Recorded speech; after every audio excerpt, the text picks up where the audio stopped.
Welcome to today's episode. We have a really special guest in the house, Mr. Alex Moscow. Welcome, sir. Thank you. Thank you. Excited to be here and to jam again. Our conversations around events and all the things are always some of my favorites. Yeah, me too, man.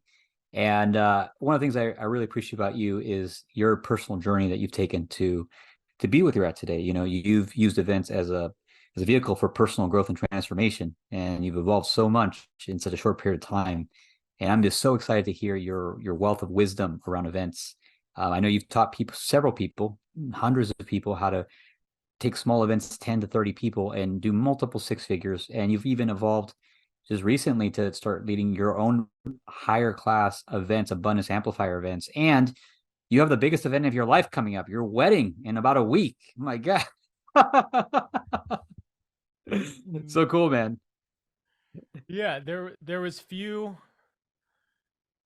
there's few interviews that I would take a week before the wedding, and this is just one that's so aligned. It's so aligned to my soul. Events have made the biggest difference in my life, in my personal life, in my business, in my relationship with Jennifer, and they're just so rich. Like as humans, we're designed to grow in person with other humans in true peer groups and also communities. We learn so much from that. So I'm excited to be here and excited to dive in and to really just provide a context for what I truly believe the power is of events and what's available to extract from them personally for our clients, for the true impact that we make. I believe if you truly want to make a difference in the world, leading world class events is the number one strategy. That's such a win-win-win all the way around. So I'm excited to dive into to all the things and to go down whichever road that we're going to go down today. Awesome, man. I'm excited. A little bit of a choose our own adventure here today. So we're doing this format. This is going to be a little bit different than we've done maybe some other episodes. This is going to be more of a longer form interview, a little bit more back and forth, and it's going to be a little more flow today because we really want to make sure that there's no constraint on what's going to come through you and your genius as we create this together. Alex, I always like to start off with a little bit of origin story, a background story, just a way for people to know you, understand with you, connect with you. Can you just share us a little bit about your background and what brought you into the event world? And Yeah. feel free So to highlight your some of the results you've produced because I always love to hear that. yeah. So as you so elegantly shared in the intro of I do have several brands all around events, small events, big profits, which is helping people do really impactful and powerful events with 10 to 30 people and to walk away with multiple six figures in a weekend. And then also to, for those who really want to be true leaders of their industry, is to create world-class events that are a staple that really bring together all the leaders of their industry and produce seven to multiple seven figures in profit in a weekend. And I got into all of the event space because again, they've made the biggest difference in my life to where I went to my first event when I was 19 years old, and I've had a challenge with a stutter for most of my life.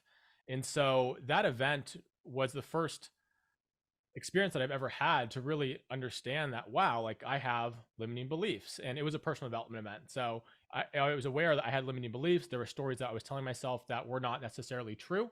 And the decisions that I made around my identity and my destiny, they were limited and they didn't even come from me. They came from the different culture. They came from whether it's unconscious patterns in my family. And so to really have that insight at 19, which I'm so grateful for, that really launched me into a whole world of personal development exploration, specifically for my speech, because it was such a challenging experience to have of growing up, of wanting to connect with people and to really just honestly wanting to be understood, whereas there was points where I couldn't even say my own name. So as you can imagine, growing up, that was incredibly hard to be able to really connect with people and to really just be able to have a sense of just belonging and for people to really understand me.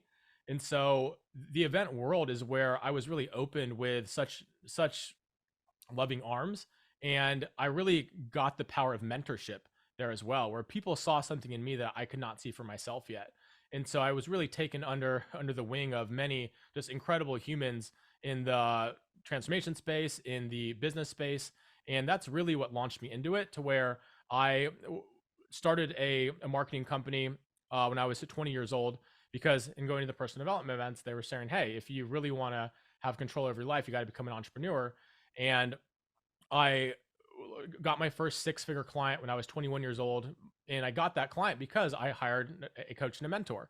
And it just so happened that that coach and a mentor became a business partner, where I was doing marketing, but I really wanted to be in the transformation space, in the coaching space, but I didn't have the confidence to help people because, again, there was times where I couldn't say my own name. So why would someone listen to me?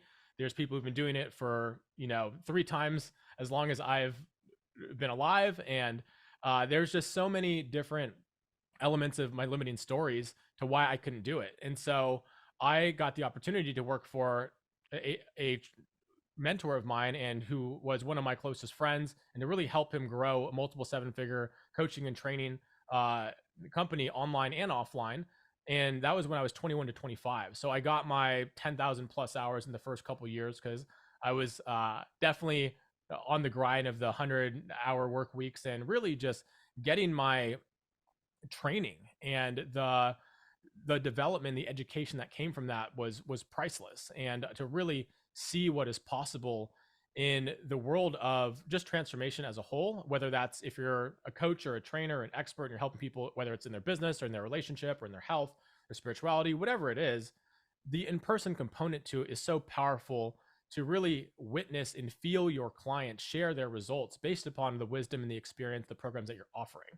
So that just component to it made all of the challenges that we go through as online entrepreneurs, with building funnels and figuring out the tech and all of that stuff, it made it so much more worth it to be able to spend time with clients in person. And I really got to see and to learn from the biggest ways to help people rapidly transform is live in person experiences.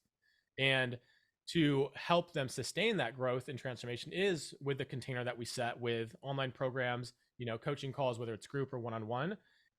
And to use the foundation, though, of the quantum leaps that happen and that are available live in person, where you're leveraging the physical energy that's in a room to help someone shift their belief systems, to also give the examples of the amazing people who are also in the program, to see examples of people who may be a little further along, and to invoke their leadership and their growth into really supporting the collective group of people to really grow and all be to all go after a similar goal. When in the world of entrepreneurship, it can be lonely, and it can be a game of comparison and judgment of other people online, and to use the events to really connect them back to their mission, their purpose. And it's just been an incredible journey to look at that, and to experience that, and to foster that, and to really look at, if I really want to make the biggest difference in the world, I knew that I needed to master the world of live in person experiences, because that is really what creates the highest and the fastest and the most sustainable amount of human change. And that human change is also what results in millions of dollars if you're selling coaching programs or in person masterminds or events as well. Wow. So much in that little Yeah. segment there. I think we can call it a wrap right now, and this would be a phenomenal interview. Thank you for downloading all that with Yeah. us, man. I was so impressed by how much experience you got in such a short period of time. And this whole notion of like there's a shortcut out there. It's experience. The reason you're so young and so successful is because you put in 100 hours a week from 20 to 25 doing one thing, one skill, one. Yeah, it's impressive, man. And how, despite the fact that you had this condition that maybe caused some hesitation, you moved through it, and in moving through it, you actually grew through it. Which is remarkable, man. So thank you for sharing all that with us. Yeah. One thing I'll share on that is I had an incredible mentor who threw me onto the playing field when I shouldn't have been on the playing field. So I was doing business coaching with people when I was 21 to 25 who were twice my age, and they were looking to me to help them grow a business around their message and to get it out there to the world. And I was helping to lead people through their own internal blocks and what's coming up for them. And also to craft, the marketing messages to attract the right people into the room, to really help them develop their sales processes to where it was high integrity and highly effective, to get people to say yes to a bigger vision and to invest in themselves through their coaching programs and events and trainings. And so that whole process is experiential. And that's also why I love events, is because I believe as humans, we learn so much faster through experience versus even the, like, we're on an interview right now and this is content online that will live forever, which is so powerful and great. And it will never replace the experience of actually doing your first live event. It's kind of like, I give the example of sales. Like, you can listen to all of the sales podcasts, you can read all the books, you can even watch all the best sales calls, and you will not master selling unless you are on the phone and you get in the reps. The consistency and the experience of doing it and being on the playing field nothing will really replace that. And as you're on the field, all the coaching, the mentorship, everything that we all invest in so much of becomes exponentially valuable as we're on the playing field doing it. Absolutely, man. Yeah, it just reveals itself as you're doing it, right? Taking the next step reveals itself. The experience comes through repetition. So repetition is the mother of skill, right? It's just doing it, doing it, doing it, doing it. Two things I'll share briefly on that. One, actually, you and I are very connected in this way. We had a very similar origin story where I had a mentor. I had a 10-year career in the Navy, left the Navy, uh, and went to work for a mentor. I was part of their mastermind group. I took the little money I had in the Navy and invested in a program. And then I went to work for this mentor. Mentor wanted someone to help him on the phone, doing calls into the coaching program. And in very short order, I had, similar to you, 80, 100-hour plus weeks of calls myself. And then we had so many more calls that I had to build a team to do the calls. And then all that forced me to learn and grow, which eventually led me to build an agency that did this for many businesses over the last several years. But it was that in the fire, doing it every day for years that built the skill and built the business. So yeah, thanks for sharing that, man. Yeah. What were they actually? Sure. You talked about the first events, and yeah, part of me is a little bit kind of like shy to share this, but I supported many, many, many, many event leaders over the last several years, helping them do extremely well with enrollment into their programs. And I admit that I had not held my own events, and actually until earlier this year. Mm. And I held my first event, which actually was more of a retreat and a mastermind. I actually did my best to take everything I learned from all these events that I've attended as an attendee and as a support. And I was like, hey, how did I get this all into 5 nights in Cabo, Mexico? And even though I had all this experience and all this stuff, I still, after the fact, realized that there's so many things that I could have done differently to have improved the customer, the attendee experience, which reminds me of like, hey, you're never done. And to your point in the beginning, it's important to have a coach, important to talk to somebody who's done several events and can help avoid making some of those mistakes. So yeah, thank you. Yeah, there's nothing, and I also love that you shared that, because I feel there's a lot of people, and I've witnessed this over the past 14 years of being in the industry, of those who love events and they see the power of them. And there's that voice in them that's like, I'll do an event someday. Or, yeah, I'm going to be up there someday. Or there's the other people on the other side who is like, they shouldn't be up there. I should be up there. But they ain't doing shit about it. Right. So I really want to acknowledge you for really taking that leap, because I believe that's what true leadership is. And there are industry leaders who are usually have the biggest businesses, the biggest lists, the biggest reach. And I want to make a distinction that there are also leaders of industries, and leaders of industries bring people together in person. They are gathering their communities, but also the other leaders to come and to talk about what they're doing next. If we look of some of the biggest companies like Salesforce, for example, like such a staple of their whole brand and why they are a industry leader and a leader of that industry is because of their huge event. If we look in the marketing space of ClickFunnels, ClickFunnels would not be the brand that it is without Funnel Hacking Live. Like, they have created such a raving fan base where so many marketers, like, that's a staple event every year. And so I really start to look at that of like, okay, there's a lot of, especially in the online space, of people who have like great brands and followings, and those who really are like the true leaders, I believe, are the ones who are bringing people together in person, because it really takes leadership. You can't hide behind your screen and a camera and have a script, your notes off to the side. You are there, and you are there in front of your community, and people are feeling you. It's not just the words that you say and the clever things that you've come up with your scripts, and you're following all these formulas. They really get to feel the embodiment of that, and that takes leadership. So I really want to reflect that to you and acknowledge you for that, because it takes courage to be able to draw the line in the sand and to invite people into a bigger possibility for themselves by coming to your event.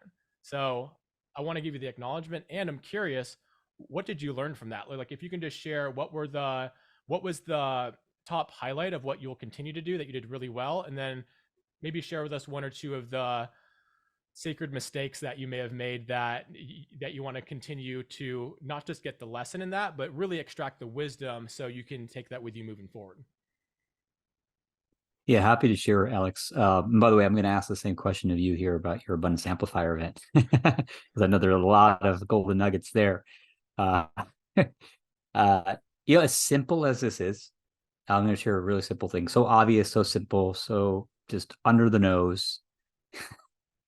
Have the proper paperwork ready at the beginning of your event. The consent form, the whatever medical forms are required, just have them ready, have them signed. Thankfully, we didn't have anybody that we had any concerns with when it comes to that. But it was just after the fact, like, of all the big things we thought about, how did we just not think about the simplest, like basic media form, consent form, medical form? If something would have happened, that could have been bad, right?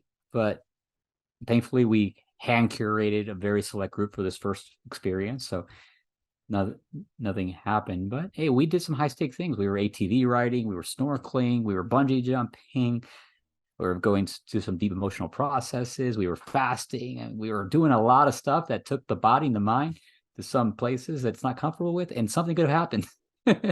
And thankfully nothing did. But as simple as that is, that was a no-brainer.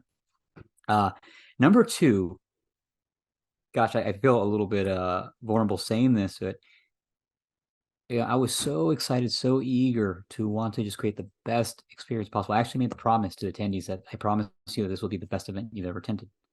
And I know it was a bold promise, threw my head over the fence, and I was committed to that, because I wanted to take everything I've learned over the years and just create the best experience possible. So I went all in, and I had an agenda. I had almost every hour planned, 16 hours a day for 5 days, 5.5 days, really 5 nights, 5.5 days.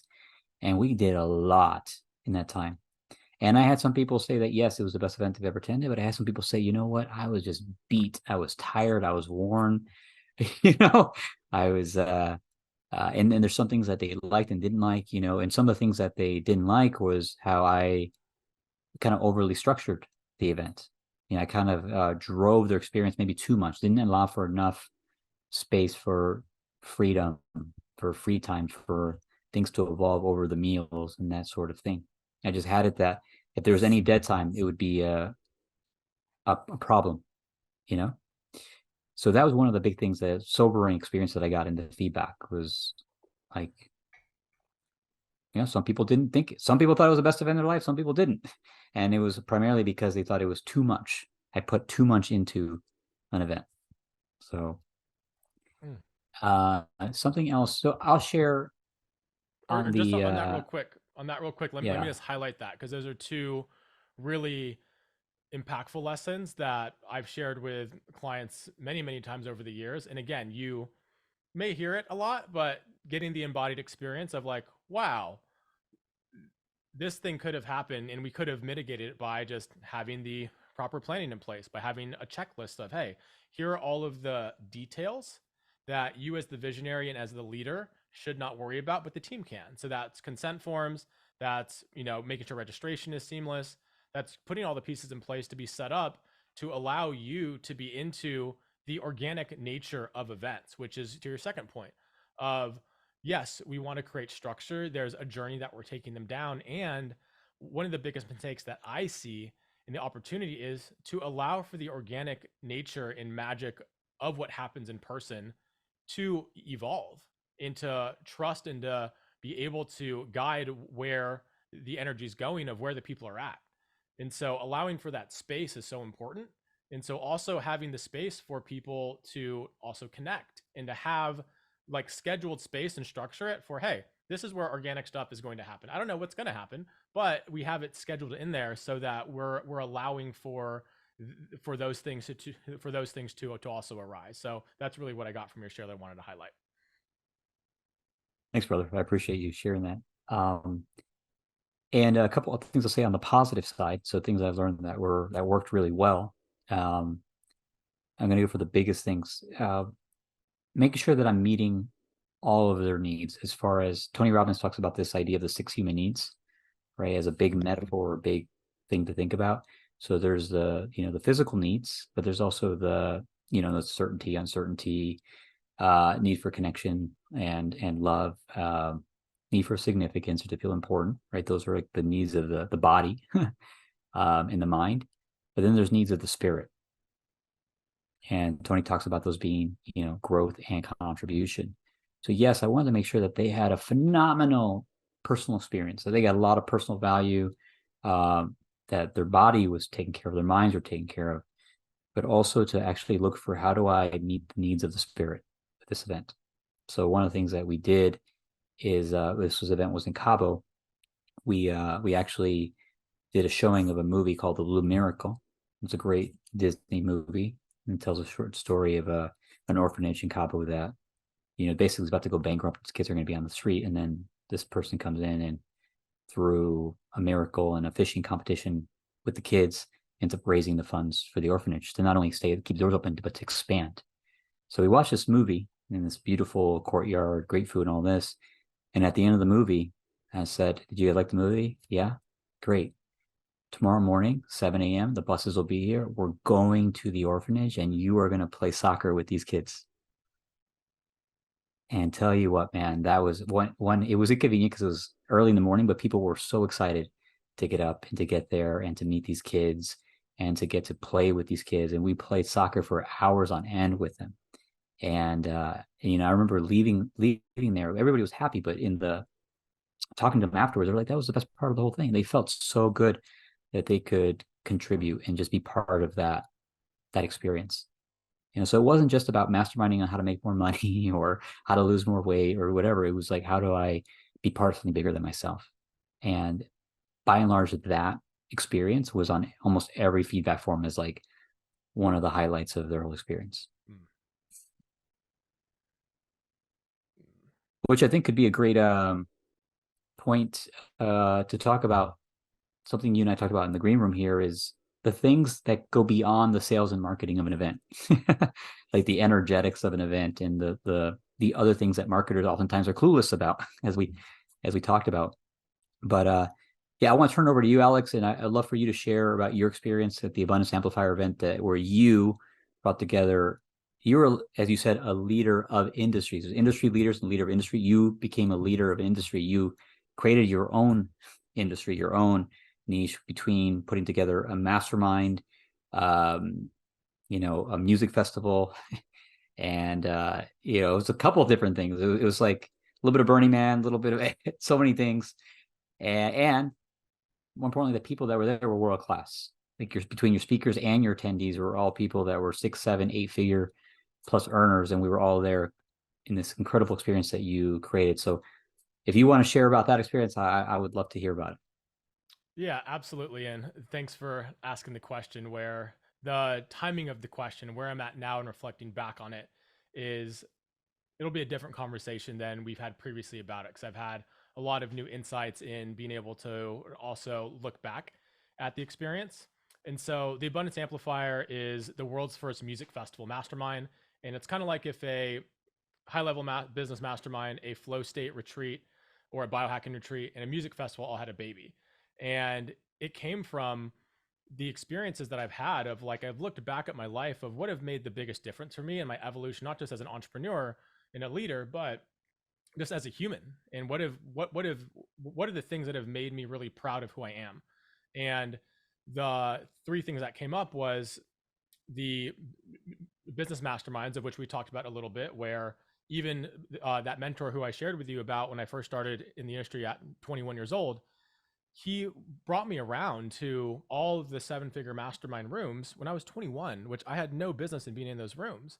And just through osmosis of being there and seeing the examples, it was so impactful and so powerful just to see the possibility of how people not just operate in business, but how they operate in their lives, of what support that they put in place. How do they structure their lives to account for and nourish and prioritize family? And I really got that experience, from a young age of 21. I'm 34 now, and so being in those rooms has been so impactful, and really the relationships that are built there and just the magic of that, of just being in a room full of who's, in Dr. Benjamin Hardy's book, and Dan Sullivan, Who Not How, we mentioned in the green room as well. I was just on a call with Dr. Benjamin Hardy and yesterday actually, and he shared that really in looking at going 10x, that's a big part. If you haven't read his book, to 10x is easier than 2x, huge, phenomenal book. And he shared that every business owner is literally one who away from 10x. Like, so these rooms and being a part of the in-person communities and not just being on our social media and behind screens, which are impactful tools, but to be there in person and to have the investment of your time and energy to really build relationships is so impactful and so important. So that was the one aspect to it. And then in having a big mission and wanting to make a big difference in the world, and also going through all the challenges of growing a 7-figure business, is what's really helped me, especially with having the challenges with my speech, was all the transformational technologies and the personal development that I've done in the embodiment work, of not just the mindset work, but the true embodiment work into really change on a cellular level, of everything from the spiritual realms to the neurofeedback mindset realms, to also the physicality of like fitness and who we are when we put ourselves through hard things like cold plunges and doing breath work, and creating that intentional hermetic stress on the body to really build our resilience so that we can show up in life and respond versus react. So those elements were so impactful for me that I wanted to share. And then there was the component of my life of music festivals, which I love electronic music, house, deep house, techno. Like, I've been going to festivals for 15 years, and I've had some of my biggest spiritual and personal breakthroughs, not when I'm like at a Tony Robbins event, which there's nothing wrong with that, but as I'm there with my closest friends, listening to my favorite DJs and just feeling the energetic frequency of the experience of wow, and just having the realization of, I look around, there's tens of thousands of people around me from all different races, religions, backgrounds, sexual orientation, like all, it doesn't matter. Like, this frequency transcends all of the separation, and we're all there Wow. together and experiencing the same thing. So I looked at, how do I combine all of these into an experience that truly helps people who are playing life at the highest level come back to themselves and really get to, I would say, their truth of what's most important to them, from the world of entrepreneurship that usually looks like they've built an incredible career in business and they're making a big difference, and a lot of their identity is tied up in that. So I wanted to provide a context for them to look at their lives and to treat the other areas of their lives just as important as they've treated their business. So at that event, it was designed for everyone to have their own experience to define what their abundance amplifier is. And what I define as your abundance amplifier is, what is the area of your life that you need to pump energy into that is going to create the next quantum leap? It's usually the area that you haven't paid attention to. So that could be your family, it could be your romantic relationship, it could be your health. And what I find is, when we prioritize that one area of our life really quantum leaps everything else. So when a concrete example is our health, like, we know in growing the businesses that we want to make the difference, that our physical energy is so important. And if we've been ignoring it, and if we don't have the physical energy to perform and to lead, then that's going to have an impact over time. And when we do that, and we pump energy into it, there's a quantum leap available. My own personal example of that is I call it, I've been playing life on hard mode, where if I'm up late, I'm not sleeping, I'm using stimulants like coffee and caffeine and all these different supplements that I'm taking to offset the fact that I just haven't slept the proper amount. So I'm waking up in a deficit. That is playing life on hard mode. And I'm still working through that. Um, Currently, it's one of my biggest priorities right now is to really get that part of my life dialed in, because even though I've created what I've created, which I'm like so grateful for and very proud of, that part has also been on hard mode. So it's looking at what are the areas of our life to where we can turn this one dial that will be the first domino to really unlock everything else. It could be the relationship. Like if your relationship or your marriage is in turmoil, or not in turmoil, but it's just not where you want it to be. Imagine what's possible if that is solid. And that is the foundation to allow you to truly grow. So, Rudy, I know I didn't answer your question yet of like the lessons from the event, but I just wanted to set the context for what the intention of the event was, because I wanted to just be an example of what it was like to create it, as I didn't have a model. I couldn't look at anyone else who was doing it. And I really had to stop outsourcing my power to everyone else and to look at what we've been taught in the industry of success leaves clues, model success, don't reinvent the wheel. Yes, all of that. I don't think we need to reinvent the wheel, but we do need to put our own like rims on it so that it is a congruent expression of who we are.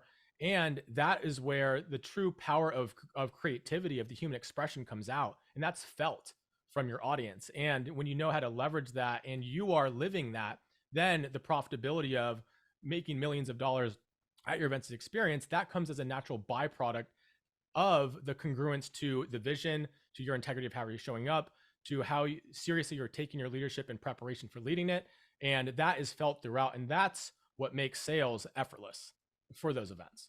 So I'm going to pause there, and I'm going to have you ask me another question to go into what do you want to know in the concrete details about Abundance Amplifier?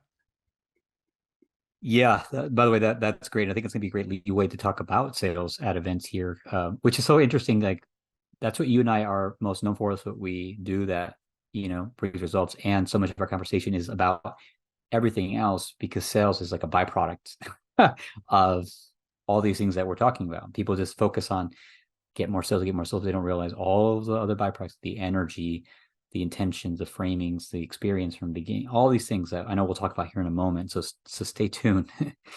um, so abundance amplifier, specific question, great question.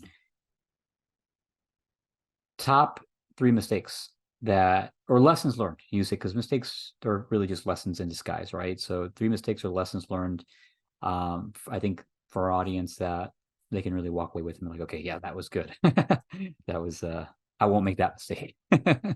Totally. So in what I just shared of I set myself up to do that event on hard mode. And it was, for me, it was also just, it was soul. Like it was a soul based decision. It didn't make any logical sense of me doing the event in that time frame, of me doing that event in the same year of Jennifer and I getting married. And really, I did the event in 60 days, which you saw the just production of the Burning Man art installation, the music festival, like quality production of our sound and our lighting and our lasers, to the quality of just the like some of my heroes for years that said yes to come and speak and to share and to be a part of the event, not just to come in and fly out and speak, but to really participate and to be there for what the ethos and what the vision is of the event. So I played life on hard mode for that event for not giving myself the proper planning for it, and the proper planning, not just for myself, but for my team. So I would say that was a mistake in not just the lesson, but the wisdom extracted to be able to set not just myself up, but my teams up for success, and to really have the proper amount of time to look at all of the details necessary to create my vision. And so, again, my vision was something I'd never created before, and the different components to it. And again, that was what I learned was what was truly required for an experience like that that's never been done before. And I want to caveat that though, because also there's oftentimes we have false beliefs around how long it will take, where I've had clients who want to run a retreat with 10 people and they put it a year out. Like that's totally not what I'm saying. I'm saying, and again, it goes back to what we shared earlier of get guidance on this, have a mentor, have a coach, reach out to, one of your peers who have the embodied experience of running events to get their perspective of what does it actually take, and to be able to set a container for that you can go after to really set yourself up, your clients up who are going to come to attend, and your teams up to really be successful. So that's the first lesson, is have the proper planning in place and to set yourself and your teams up to be able to execute it with excellence and to really create your vision for it, because events are the best portal for a quantum leap in your income, in your impact, and also in your development as a leader. The second mistake I would say I learned from that event is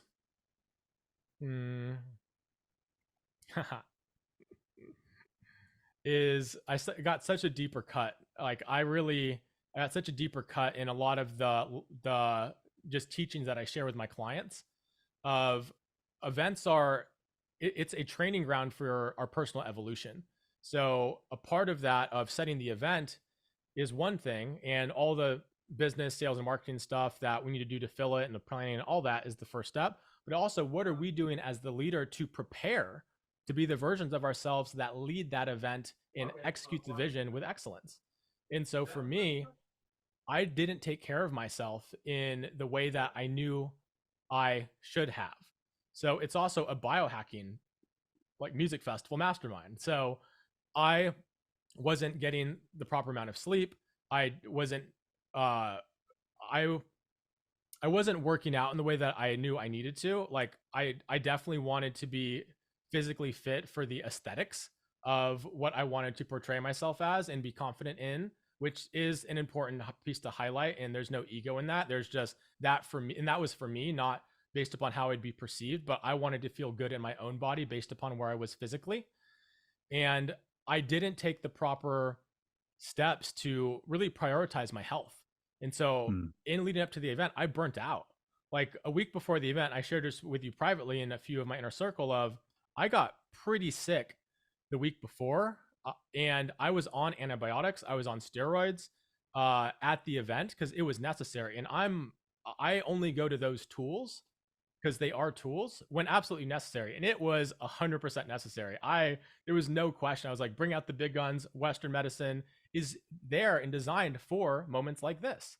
So a week before the event, I was like, I was down for the count, and it was very scary for me. Like I was terrified because this was the event of my dreams. And I also got not the lesson, but I'm extracting the wisdom to really set myself up from the planning perspective as well, for my health to be prioritized so that I'm physically and energetically in the state to lead the event that is in my vision. So that's the second mistake, of really not physically training, and not just from the physical aesthetics, but from the health and wellness perspective of getting the amount of sleep, really being like vigilant with my supplements and what I'm eating, and to really set myself up to be that version of myself physically and energetically, emotionally, spiritually, to be in the exact place I needed to be to lead the event.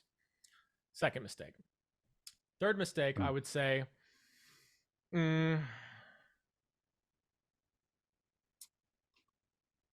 this one was like a very humbling experience for me, as I've had a brand built around making the events super profitable, and I haven't shared this publicly yet. I have the planning for it, and I haven't shared it publicly yet because I believe what I see online a lot is the industry understands when you are very vulnerable, that creates connection. And I believe that most people don't understand what vulnerability means when you share it online, and they don't, just transparently, I don't think they do it right.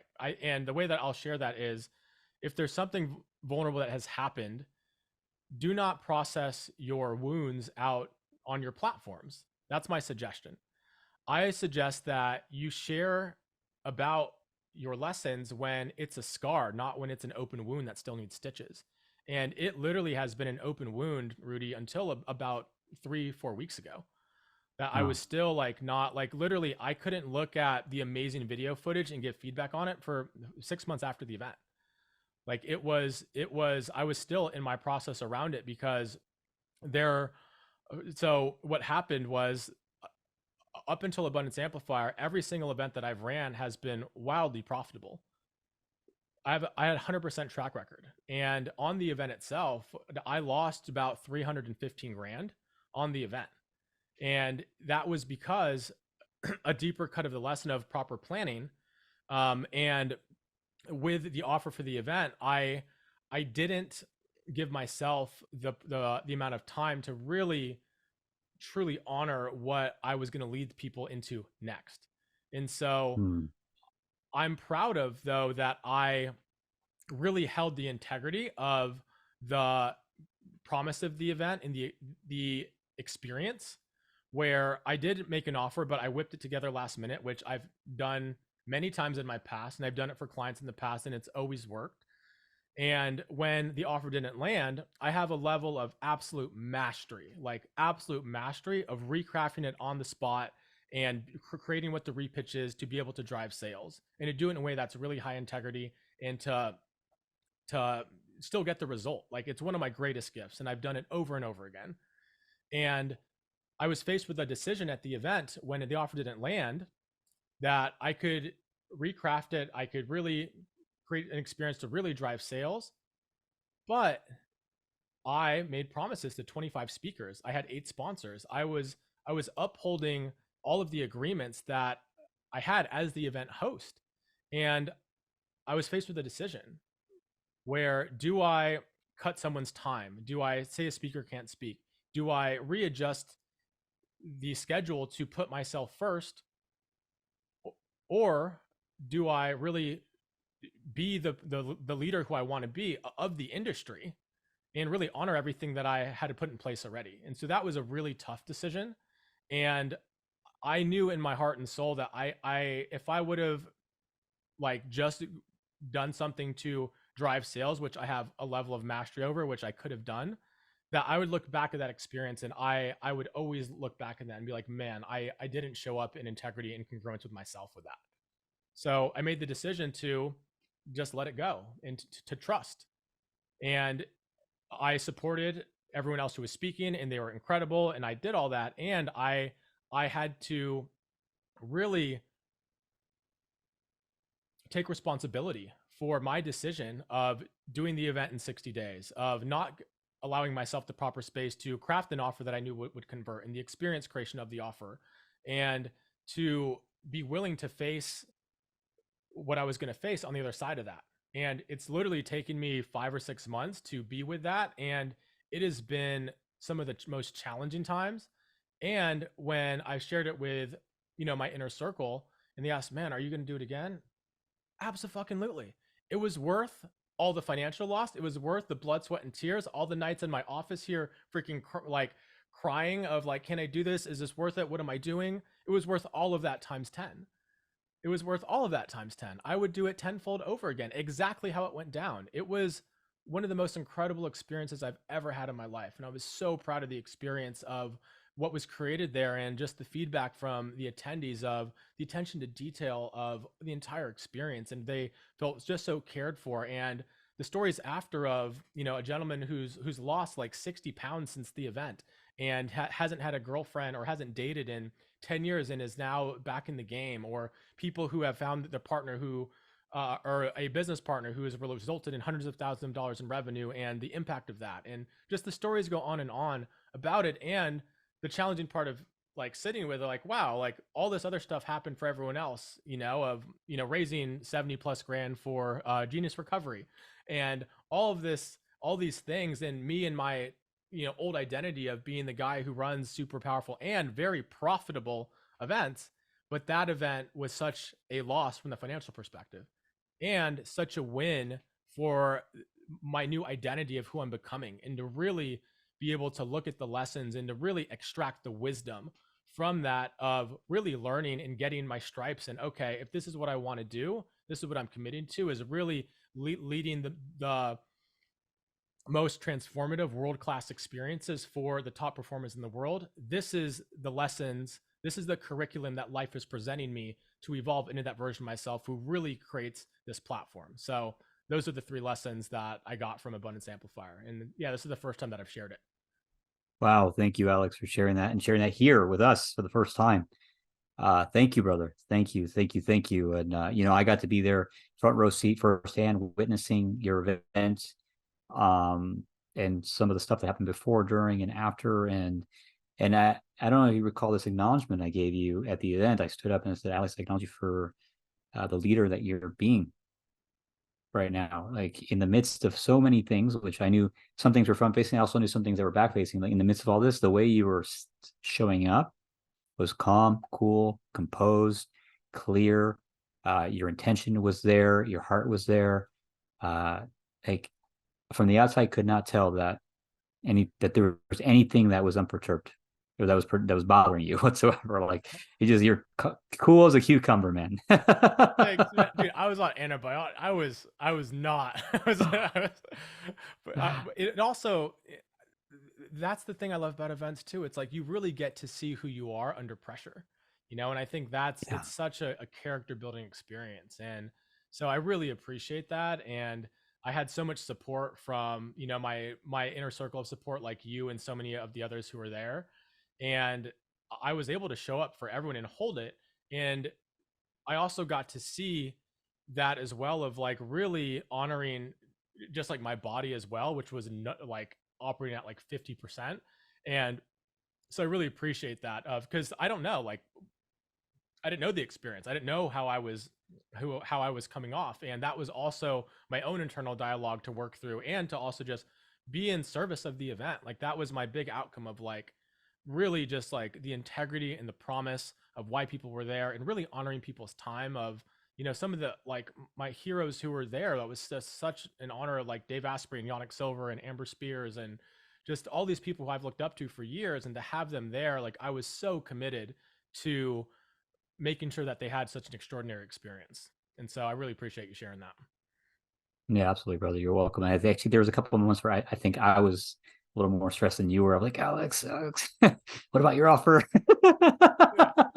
Yeah, totally. Because I was like, I want to make sure that you're coming out of this thing alive, so you can do the next one. Yeah. um, yeah. So thank you, brother, for going through that and for just sharing with us so openly the scar that just so recently healed just a few weeks ago. And I just so looking forward to the next version of not just the event, but you as you get married in the next week or so, and share your vows with the world and your witness. And it's the next version of you as a human being, as a man. I know we talked about that quite a bit. Um, I'd love to talk a little bit about sales at events, because that's what you know leads people forward. By the way, one quick note: when you said I didn't take the time to think through what I wanted to lead them to. I love how you thought through that. You weren't saying I didn't take the time to think of what I wanted to pitch, what I wanted to sell, right? Like, where would I want to lead people? And I'll share as well. I held my retreat. I had time on the schedule set aside for me to discuss the future, and I had a mixed company, so I had some paying clients, I had some team members. I had quite a few people here, and I was thinking, like, what is the future that I want to lead them through? And quite honestly, I wasn't quite clear. I wasn't 100% clear, and I think because of that clarity, I hesitated, and I ended up filling the time with other things, and I didn't take the time to really take that stand. And now, in reflecting, that's probably the greatest mistake. Is that was such precious opportunity to really lead, not to sell, to lead, to create that compelling vision, to move people forward into some actions that'll ultimately better their lives. So thank you for the way you think through that. I really respect and appreciate your approach to sales, enrollment, leadership, and I'm just so grateful that you're willing to share this with me. That being said, I'd love to talk about old school versus new school or new methods when it comes to sales at events. Yeah, let's get into some tactics and Yeah. strategy because it's so important. The financials, the profitability of the event is wildly important. I got that lesson 100%. And I'm excited for this because I've been selling live at events in the back of the room for, I mean, when I started when I was 21. And so I've really had just such, I'm so grateful for the opportunity to see the evolution of sales at events and what used to work back in the day. Yes or yes, yes or yes. Who wants to make more money? Who wants to have more time freedom? Like that stuff used to work. And it was wild that it worked, but it worked. And to really see the evolution of also just even where the world's at right now, of the level of uncertainty, of the level of skepticism, and what that all points back to for me is trust. How do we build trust? And for me, it's leadership means I go first. And so are we leading and embodying and being congruent with what we're teaching? Like, are we living it? Not just saying it, but are we living it? So again, I wanted to create like a quick mental frame, and I promise we'll get into the tactics, but it's so important because your highest level clients that will pay 50 to 100 plus grand to work with you, they will feel that, and that's what they're looking for. So I wanted to lay that frame to make sure that the energetics are laid down. They're incredibly important. And if you don't believe in energy, we have these things called cell phones that create electromagnetic waves, which is energy that connect to invisible things that we can't see that literally give us the answer to any question that we'd have on our phones. And so to think that we as humans don't pick up on energy is crazy. And we actually do. Like there's times when you have walked into a room and you could feel someone's like sad or depressed, or you've also been there in rooms where people have made offers and you get the emotional charge of yes, I need to do this, or like no, this feels ugh. Like it's clear yes or a clear no. So the energetics are so important to the event and to the sales process. And it also just needs to be congruent to who you are.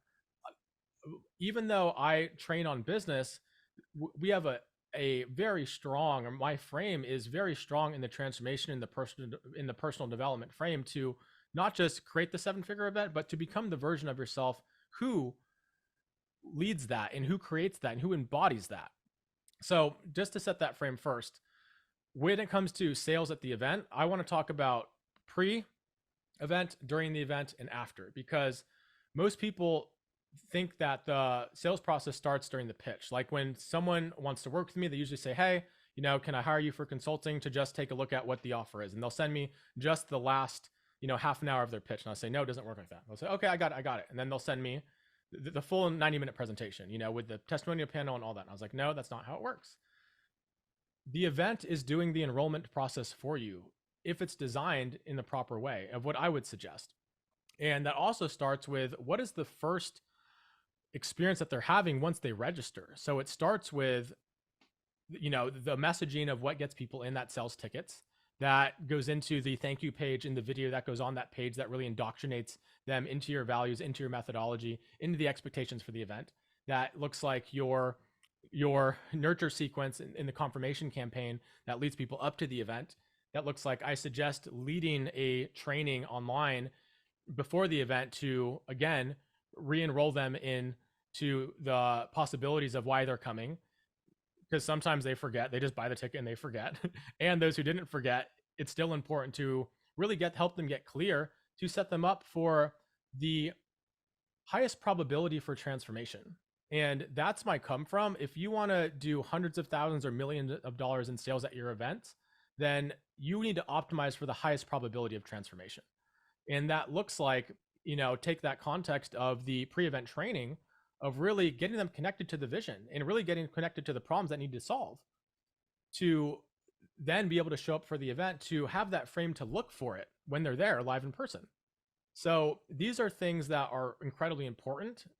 Most people will also do a survey at the event, or like an intake form at the event that their sales team then goes to look at, like on the spot, to see who are the best leads and to sell them, which is old school. I believe the new school way, and the more modern, evolved way, is to send that to them beforehand so that you as the leader in your team can look at where are people actually at and how do we best serve them? How do we create the highest probability of value for everyone in the room based upon what they've shared with us? So that's just the front end of it of what we can do to optimize sales. So I know that you have a high level expertise in this as well, Rudy. So I would love for you to share of for the pre-events when it comes to sales and to properly position and frame them. What are some of the things that you see that is most effective for that?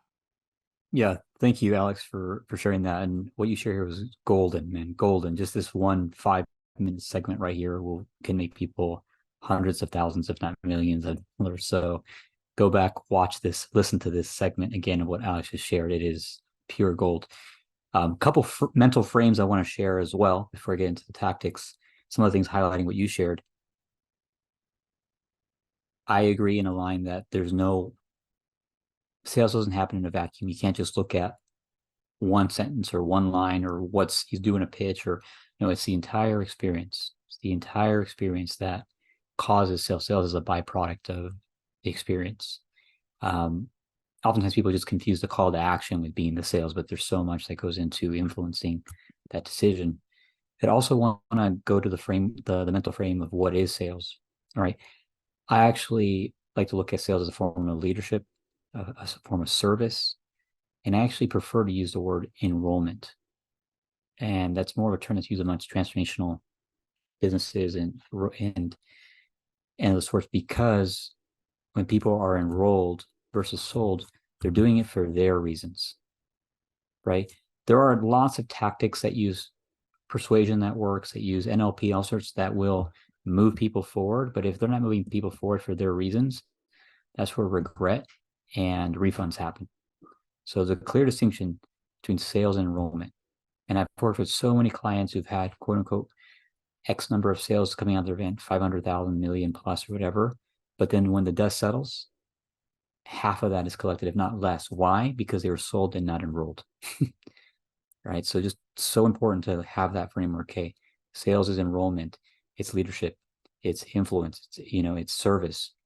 Not just it's somebody to pull out the credit card and get them to pay, because that's a short game. The short game in today's world doesn't work so well with the internet and social media.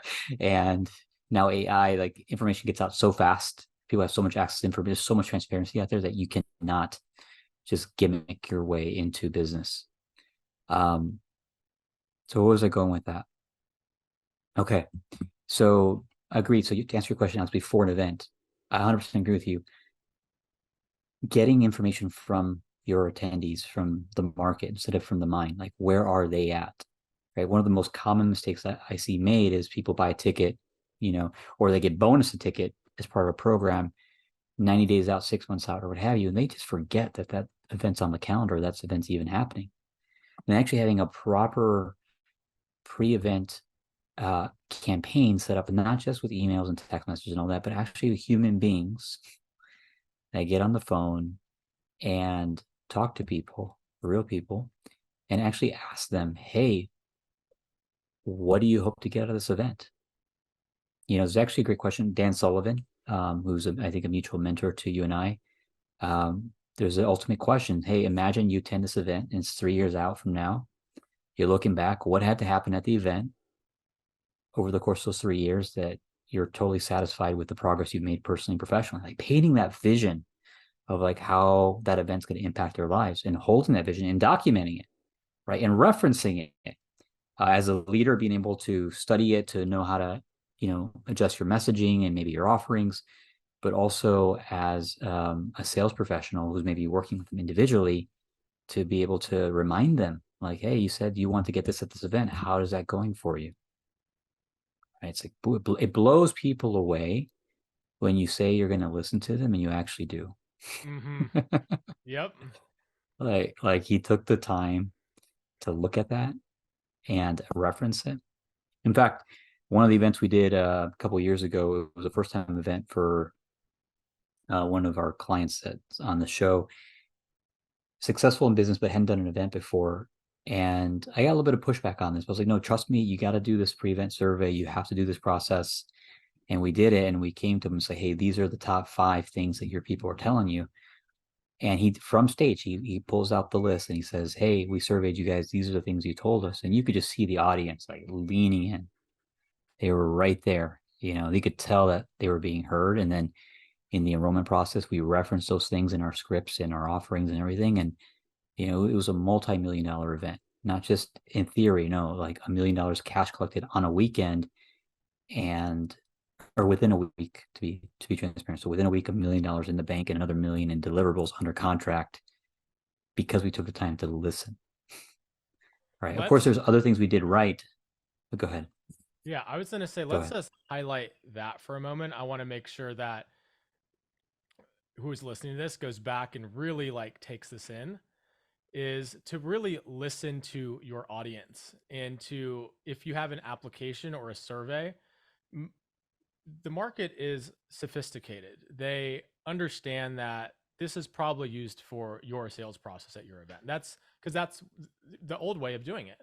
And so if you want to evolve that, and if you want to really show your audience that you care, what Rudy just shared is gold, is to acknowledge it. And yes, to take time out of your event that is taking time away from your content that you prepared so much for, to really share and to demonstrate that you listen, in that, hey, this is what I thought you needed, but based upon what you shared in your intake forms, I just want to clarify, is working on XYZ thing, would that be valuable for everyone?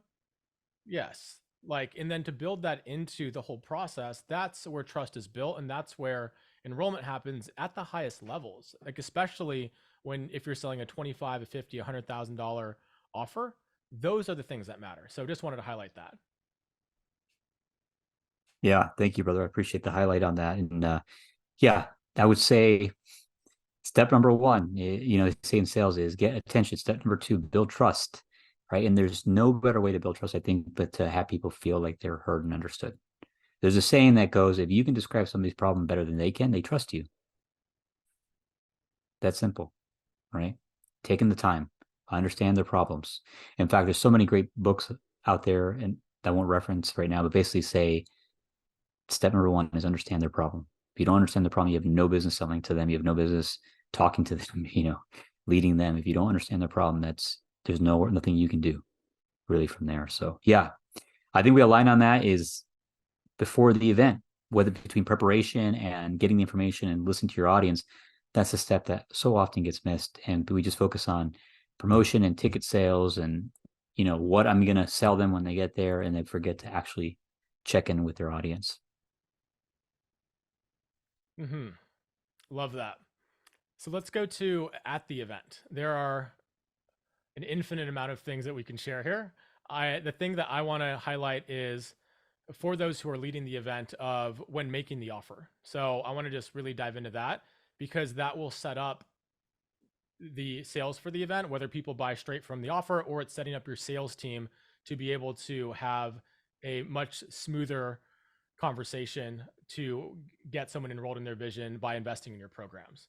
So a few quick things that I want to share around the offer is making sure that it's clear. I think that's the one of the biggest mistakes is a lot of my clients who come to me who may be doing a quarter million, a half million, some even seven figures at their events already, is that the offer itself isn't clear. Like, it's not clear of what the outcomes are. It's not clear of what the problems are. And I love how you highlighted understanding the problem.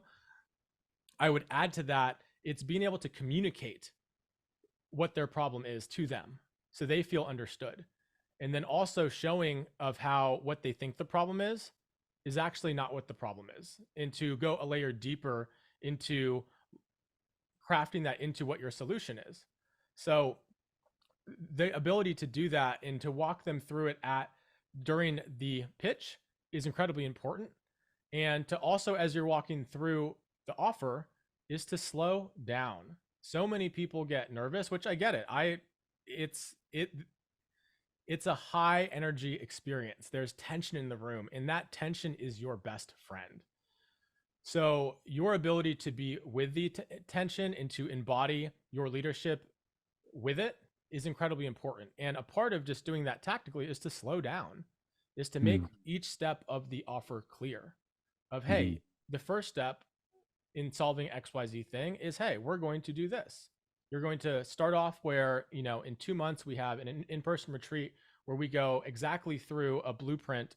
If I'll just share mine, if I'm helping someone with an event, is to really get clear of what is your whole roadmap of what you want the next year to look like in your revenue goals, in your time freedom goals, and to really build your first event around that being the vehicle to get you there. Because if you are not clear on what is this actually for you, and your emotional charge isn't there for it, then your subconscious patterning will come up and you will sabotage. So getting the roadmap clear, and then getting clear of what the outcomes are for you, and is the first step. Then it's about filling the room. So getting clear on the messaging to be able to craft your messaging to attract the right type of person in the room. So you really want to go for quality over quantity. And that looks like really having a true upgrade in your messaging to speak to the exact person who you want in the room. And again, when you communicate their challenges better than they can, they automatically credit you with having the solution, right? So just an example of walking through it and walking through the benefits and the problem is so important, in what so many event leaders miss when they're going through the pitch. And so that's a component to it. And I'll just, the last one that I'll share on that is with the call to action of making that clear. Are they filling out the application? And with the application, do they have time for that? Or is there a break? Or what is that process, so that you can create certainty for them of what their next step is? So having those details clear is really important, and to be able to rehearse them and to practice them. So that looks like you taking the time to rehearse what the call to action is, and to look in the mirror and to make sure that it's clear. And it's also something that you're not doing for the first time on stage. I would highly recommend. Can you do it without that? Of course. I've done it many times. And really having clarity for your audience to have the certainty to make a decision to invest in your program to change their life. It's so important to have the clarity and the detail of what the next steps are. So that could sound like, hey, so for the next 20 minutes, we're going to put on some writing music, and we're going to give you the opportunity to fill out the application. And even for those of you who aren't considering joining us right now, we highly encourage you that you actually just fill out the application, because it's a process for you to get clear on what's next for you. So even if we're not the one for you, no worries at all. If you want to work with someone else to help you with this, all good. But go through the process of filling out the application, because it'll help you really get clear of what you need support with and what your next steps are, whether it's with us or with someone else. So we'll have 20 minutes. And then after that, for those of you who are ready, then we'll break, and you can turn your application in and meet with someone on our team. And if not, then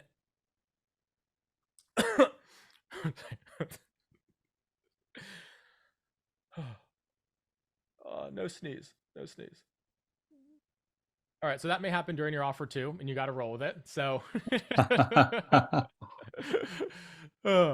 so,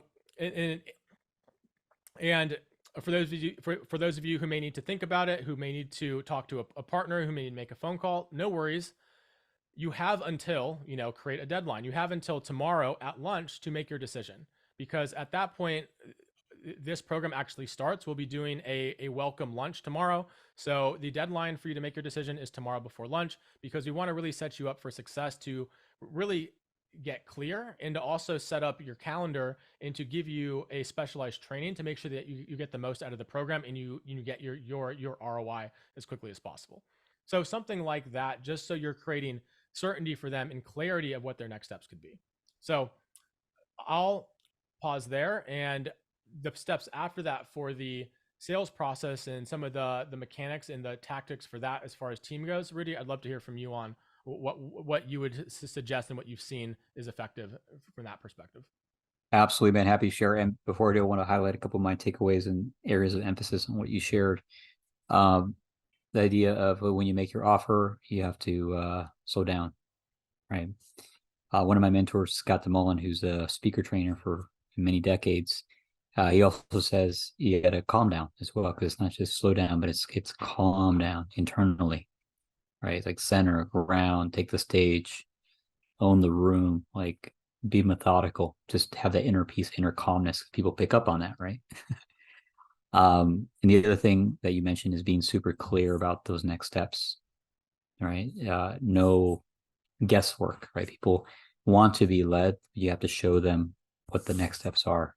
I love that you make sure that there's a break. You said 20-minute break to go take action and make sure those actions are clear.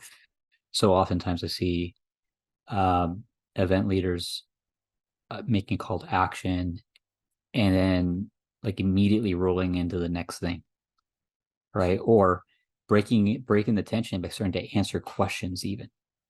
So that's a very counterintuitive thing, by the way. That's a critical counterintuitive thing that will save you or make you so much money. Is like once you have that tension and once you create the call to action, it's time to drop the mic and allow for that tension in the room to be there, because people need to break that tension with their action or inaction, right? If we just go into Q&A, then all of a sudden it's like, wait, do I listen or do I go make a decision? Like, not sure. So that tension is your friend, as you were mentioning before, can be your friend.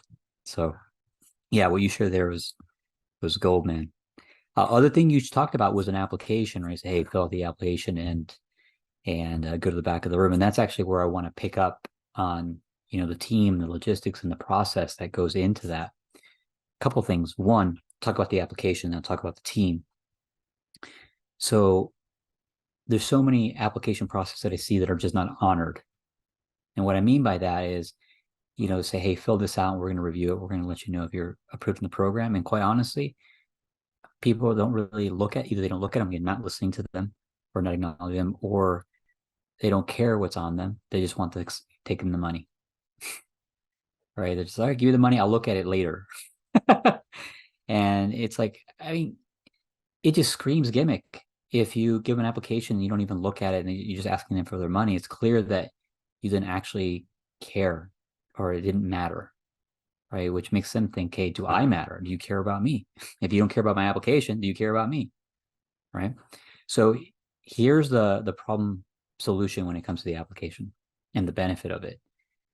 So the problem is when you bring people into your community, into your program, without any sort of proper selection process, all it takes is one person to come in with expectations. I don't want to say good apple, bad apple. I don't like to use those good and bad. All it takes is one person that has expectations that are not in alignment with what you're delivering to come in and get upset. And all it takes is that one person to get upset to cause what I'll call like a cancer track. That one cell that then goes off to another cell. And like you were talking, all of a sudden there's a private WhatsApp group. And all of a sudden they're like, okay, how do we, get our money back? Or how do we, take over this group or, this kind of thing. And I think fundamentally, again, I don't believe that there's good people and bad people. It's expectations that weren't properly managed.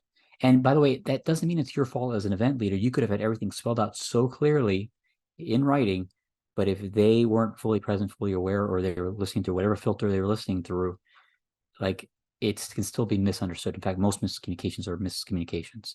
But having that application process in place where they write out what they're expecting, what they want to get, what they want to avoid, what they want most, all these questions, and then we can talk about application questions for quite a while. But point is, they're documenting their expectations, including their problems and their desires.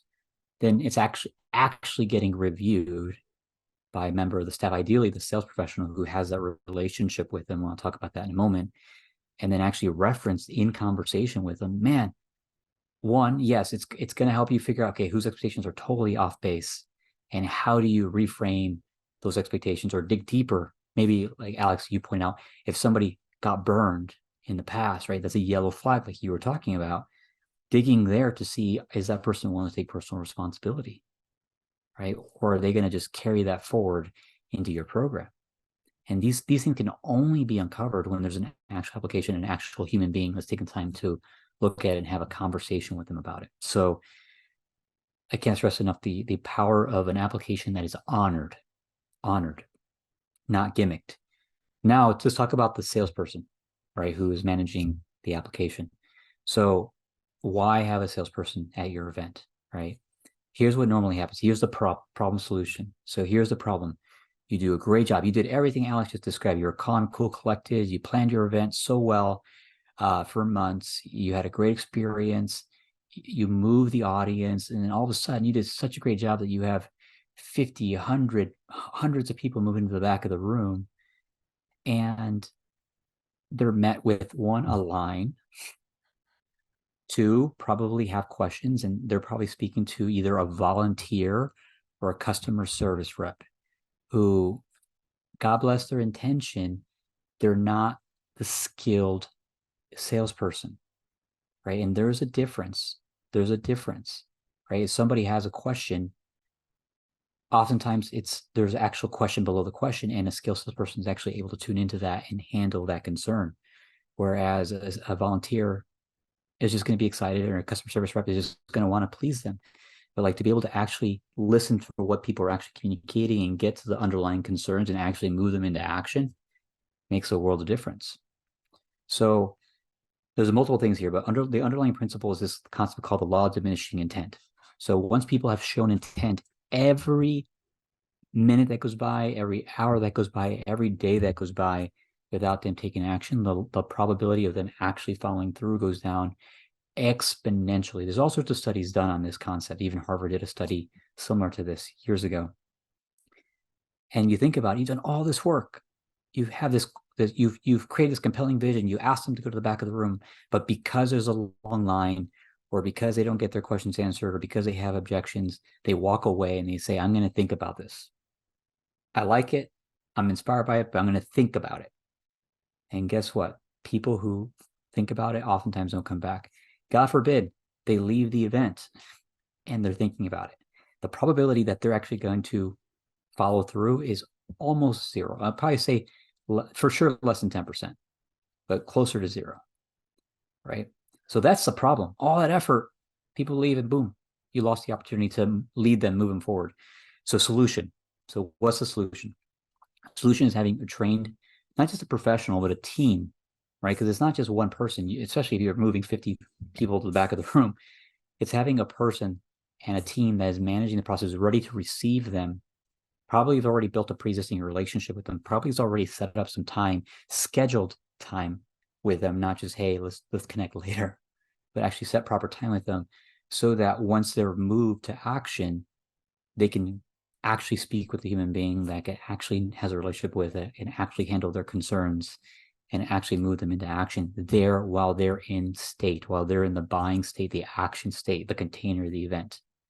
You know, small yeses lead to big yeses. It doesn't have to be that you collect 100 grand on the spot, but it could be, hey, all right, you got some questions. Let's schedule that time here tomorrow, or let's secure that $500 deposit so that there's intent, or let's make sure we finish that application so that they're taking the next action. And if you're doing that with the masses, and if you don't have a professional team, I promise you, I guarantee you, you are leaving tens of thousands, if not potentially millions of dollars on the table. So Alex, I'm going to pause there and turn it back over to you.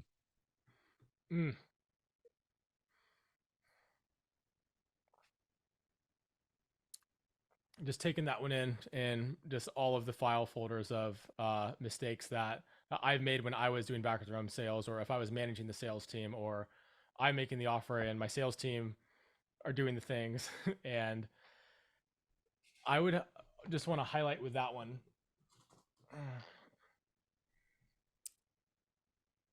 that I agree with everything that you're sharing. And a perspective that I would invite people to be open to is when you're making the invitation and people are feeling it in their body of like, I need to do this, there's a window of transformation that opens. And as time goes on, that window gets smaller and smaller and smaller and smaller. And so being able to stick a wedge in there to have them stay open to their possibility versus their subconscious to stay at baseline, that's what we're fighting against here. And that's what it takes to lead people through their own patterning and shit to get a different result in their life. That's why they're there. That's what they want. That's what your program's about. So I just want to just add that one little component to it, that to think at it from that way, because there's a lot of tactics in there. And again, the like energetics of it is really important. And I believe that frame for my teams definitely has allowed my teams to really stand for people. Like leadership for me, it means standing for someone in their vision to help them make a decision that they believe is best for them versus them going back into their patterning of staying where they're at. So that's the only thing that I wanted to just provide a little additional frame for that of how I would invite some, if you're, especially if you were having a transformational event, to really think about it. And I think let's go on to after the event of there's two components that I want to talk about is the making sure that that wedge of transformation like sticks in for those who did say yes. So you've talked about people having different regrets and refunds after that the process of investing at the event, and then also the other element of follow up, because I do find that there is an extra 10, sometimes even 20, 25% of sales that is available after the event. And so I would love to just chat briefly around some different strategies of what you've seen works best for what the best aftercare of the event is from a sales perspective. Yeah, great question. The saying they say the fortune is in the follow up. I agree with that, but I also believe the fortune's in the response time, which we just discussed, the law of diminishing intent. So it's not just about following up, but it's about having a set time for follow up and a timely time to follow up. While that window is decreasing, as you said, there's an acronym that I learned years ago from someone I followed online, a mentor in my industry. He said it stuck with me to today. He said BAM FAM, BAM FAM, book a meeting from a meeting. Because if it's not on the calendar, it's not real. Then you're putting out energy to try to chase and guess and all these things. Book a meeting from a meeting. So leaving the event, regardless of what state, whether they pay their balance in full, they're on a payment plan, they signed a contract, maybe they've expressed interest, but they haven't yet moved forward. Whatever the status is, that it's actually on the calendar, that it's scheduled, and that it happens ideally within 72 hours of the event. I would say no more than the week after the event. Beyond that, people move on to potentially another event, or just life is getting in the way. And like you said, they get back to their subconscious baseline, right? So it's our moral responsibility to lead them beyond the event to continue the journey through follow up. And that can be pretty tough as an event leader. I mean, Alex, just the way you were describing, like you were beat, man, like you said, at your event by antibiotics and steroids and everything. Could you imagine like doing 50 follow-up calls 3 days after your event? I can imagine it. I don't like what I'm imagining, but I can imagine it. Yeah, it's as an event leader, like it, your gift is leading the event, right? And the way you can serve yourself and others, in my opinion, is by having a professional or professionals who can do that for you, can do that for you, and can report to you, can make sure they have recordings, proper contracts that are signed, proper future pacing. What I mean by future pacing is, once they've bought the program, that the next steps are properly described to them and what they can expect, and that they're actually scheduled to show up for their kickoff call, later that week or the next week. By the way, that kickoff call is so critical. Oftentimes people will leave an event and in state they drop 10, 20, 30, 40, $50,000 into a new possibility, a new future. But then they leave and all of a sudden their friends and family like, you did what? Why'd you do that? And if they're not left with like a clear next step, a clear like, okay, this program starts on Friday, I have my next call with my mentor, and it's on the calendar. If they're not left with that, then they start to get second guess themselves. They start to wonder, they start to maybe regret, right? Again, it's not one thing that is the sale. It's a whole experience, a whole process that we described prior, but that's a critical part. Is like what happens after the event, like clear next step. Again, having a professional enrollment team or sales team can assist you in making sure every single person is accounted for. No one is left behind. Everyone who expressing interest is accounted for. And they're either on the calendar for follow-up or they're scheduled for the kickoff call and all their contracts are signed and their payment arrangements are taken care of. And then you as the leader, your job is to lead. You get a file, whether it's a digital file or a physical file, if you're in person, from your sales team that says, hey, this is where everybody's at. This is the status of all the appointments. This is all the sales. These are all the contracts. These are all the concerns. These are all the applications. It's all on the silver platter. All you got to do is show up to that kickoff call and lead your tribe. Right. That's what we strive for. Right. Help the event leader do what they do best. Right. And then we take care of the rest when it comes to the enrollment process. So there you go. Love that. Love that. And I'll just add two quick strategies for post event to be able to drive more sales.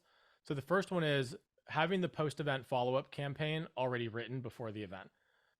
Very, very important. And so after the event, there are some people who just don't pop at the event, like they pop after.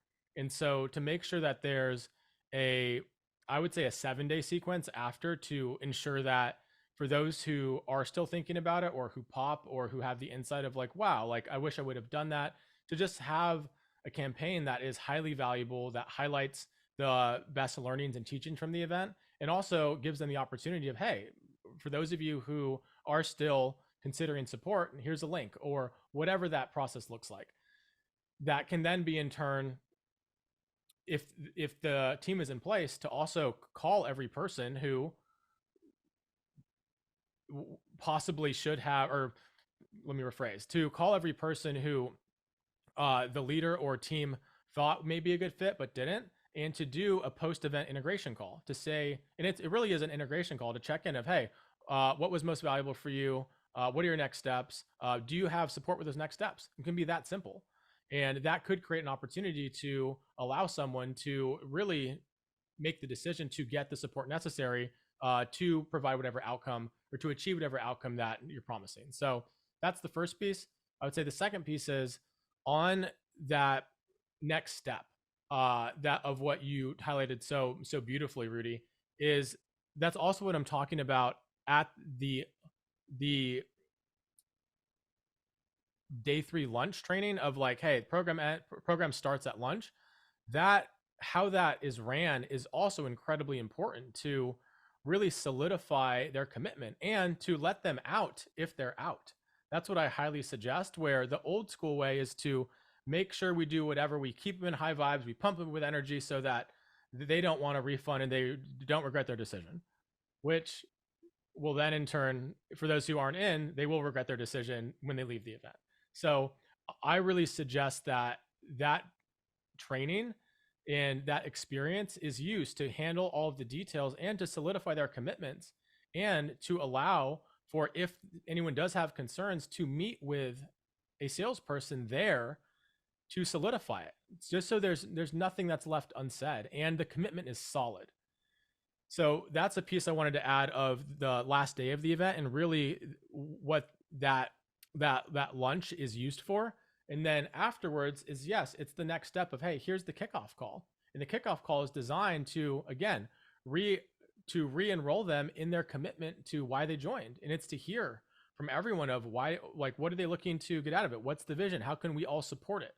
So just those two components of the day 3 lunch, if you're doing a 3-day event, and then the component of the kickoff call, just really important to, again, to sustain their transformation, is to really have them be clear of, okay, what's the vision, and then what's the plan in place that this program is going to help them get there. So just wanted to add those two components to it. Awesome, man. Thank you. Thank you for sharing that. Yeah. Program starts at lunch. You got to make sure that the program actually starts at lunch. Yeah.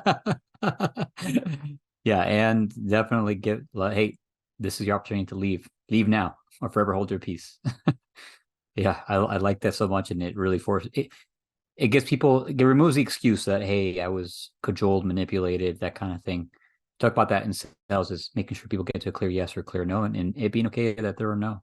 Like, in fact, let them know it's okay for them to know, but this is the time to make that call. Otherwise, strap on in. You're in for a ride, right? Mm-hmm. Awesome. Awesome, brother. Yeah, post-event. So there we go. We have an event. We're post-event. People have been onboarded properly. People are excited. And let's just say fast forward 2 months and they're gathering for their first, high-level mastermind to go through that blueprint as you described. What would you want to share about how you actually fulfill on some of these events or deliverables or masterminds that have people not just stick around for a year, but I think you mentioned on average your mastermind guests were sticking around for 2.8 years, right? So it doesn't just become a transaction; it becomes a real relationship and very profitable one at that. So I'll give my just number one frame for this, that is again optimizing for the highest probability of their transformation, and it's to build the actual community. And if you call it a mastermind, to actually have mastermind components to it. And again, if it's a group coaching program, just call it a group coaching program or a group mentorship program. That's fine. But if you're calling it a mastermind, a component to the mastermind is the people who are in it. So building the community and being a facilitator is, it's one of the most profitable things you can do in your business. I see this especially for marketers, where they invest so much money in their marketing skill set, their sales skill set, their leadership as a CEO skill set, but they rarely ever invest in the skill set to facilitate. And so when you have your high level client group or your mastermind group in person, your ability to facilitate them extracting value from each other, that is so, it's priceless, because when it comes time to renew, that they've really established strong partnerships that are valuable. They have made friends.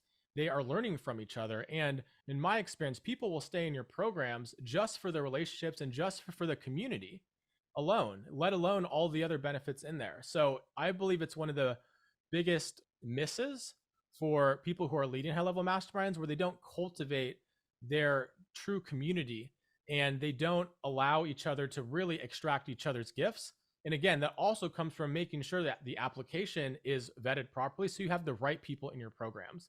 If you're just letting people in and it doesn't really matter, you're not looking at the applications, you're just taking their money, which is your decision, this strategy 100% will not work, because your misses in letting the, I'll say it how it is, the bad apples in, that will be felt in the community. So that component to it is really important if you truly want to lead a powerful community who stays for years. It's in the power of the community and really building your fulfillment to highlight that, as well as your content, as well as the experiences that you're taking them through. So I would say that's the number one thing that has led to my client staying for the average of 2.7 or 2.8 years. Awesome, man. Yeah, I'm hearing you say community, building the community, and that happens through actual masterminding.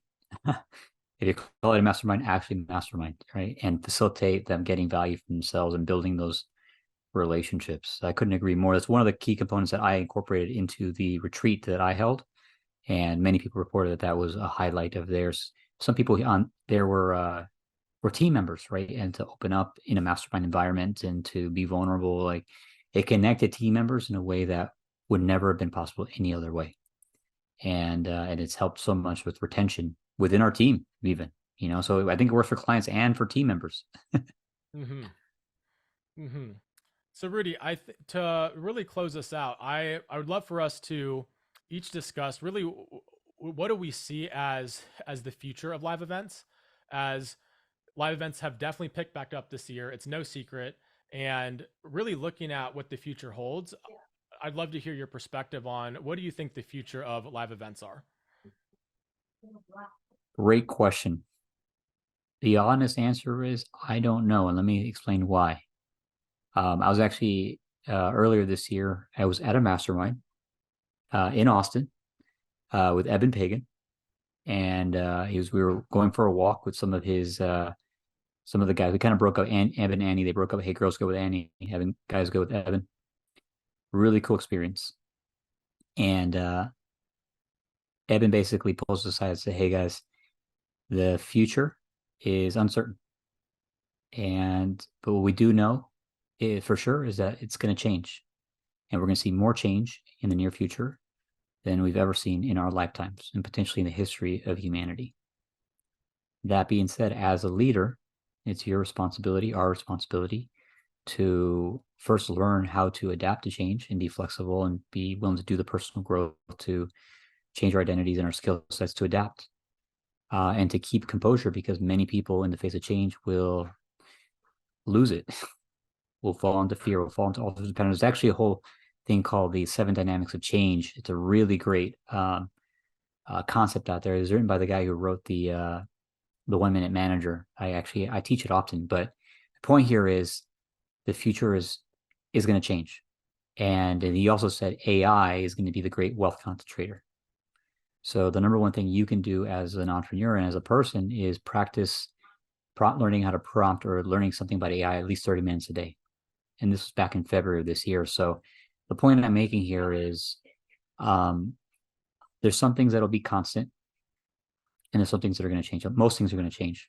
In fact, Jeff Bezos, uh, one of the wealthiest men in the world, if not at times the wealthiest man in the world, one of his famous quotes is, "Ask not about what's going to change, but what's going to stay the same." Hmm. Few things are going to stay the same. That's what you can build a business on. So to connect this all together, Alex, what you're talking about, the thing that's going to stay the same is human needs. Human needs to connect. Human needs to experience love. Human needs to be in community. Human needs to find ways to continue to grow and to be part of something bigger than themselves, to contribute. Right? Technology absolutely is going to change. Marketing absolutely is going to change. The way events are run are probably going to change in many ways, but the thing that will stay constant is the basic human need for love and connection and for growth and contribution, in my opinion. And I think that's what you can build an event business off of. I love that. So much gold in there. So much gold in there. And 100% agree, especially with how fast the quantum speed of AI is extraordinary, and the need for human connection and the need for growth will never change. So the biggest asset that you can build in your business next year and beyond, I believe, is the ability to really bring people together in person and to truly create an experience for them that is life changing. So that is taking your methodologies and being able to deliver it live in person. And it's the ability to facilitate and to really support your clients in getting their lessons, of getting their plans in place, and really getting them committed to their outcomes with all of the uncertainty of the world, with the uncertainty of where AI is going. That core component, I'm all in on that being the number one asset for next year and beyond, is to really double down on being able to lead in person experiences and to really hold that for your client groups. Because in the levels of uncertainty, if you can be that pillar of certainty for them, that will create loyalty for a lifetime. And it's, again, the highest probability of value and transformation for them is your ability to do that. So, yes, definitely adapt. You have to adapt to AI, to where marketing is going, to where how we're using social media and these platforms. 100% be adaptable. And what you can hold as certain and true is your ability to help your clients transform. And the best place to do that is live in person. So that's really what I see as the future of events, and also the most valuable skill set to build next year and beyond. Absolutely. Thank you, Alex, for sharing that, brother. Great place, I think, to tie it all together. For people listening to this, if you want to explore more about Alex, I know, Alex, you have an event coming up in January. I think it's year's small event, big profits event. If you do you mind sharing a little bit about that with our audience? Yeah. So that event is, again, if you want to run highly impactful and profitable retreats with less than 30 people and walk away with multiple six figures in profit in 3 days, that's what that event is about. And it's for if you're a coach, a trainer, if you're a service based business owner and you're selling high ticket services, whether they're 10, 15, 20, 50, 100 grand and beyond, the best place to do that is live in person. And it also allows you to enroll multiple of those clients into those programs at the same time. And especially if you're leading a mastermind or a client group, the community that you curate there is so important for people to see who else is in the program. Like, that's a natural thing that comes up when someone is joining a program like that. So smaller events, it allows you to be able to have your people in person. It allows you to give them the one-on-one attention in the small group. It allows them to really connect and cultivate true community as well. And again, it's the highest level of service I believe we can offer to our clients. And then it's also such a pillar to be able to have a baseline of 500,000, a million, $2 million for your business just from running these small events. So that's what's coming up in January. And the best place to find me would just be on Facebook. I create a ton of content on there. I share a lot around events, a lot around ultra high ticket sales. Those are the $25,000 to $100,000 price points and beyond. And also a lot of the evolutionary journey of what it takes to grow a 7+ figure business and to become that version of yourself. So if you're into business and into transformation and also into having fun, definitely follow me on Facebook, and it's facebook.com/AlexJMoscow.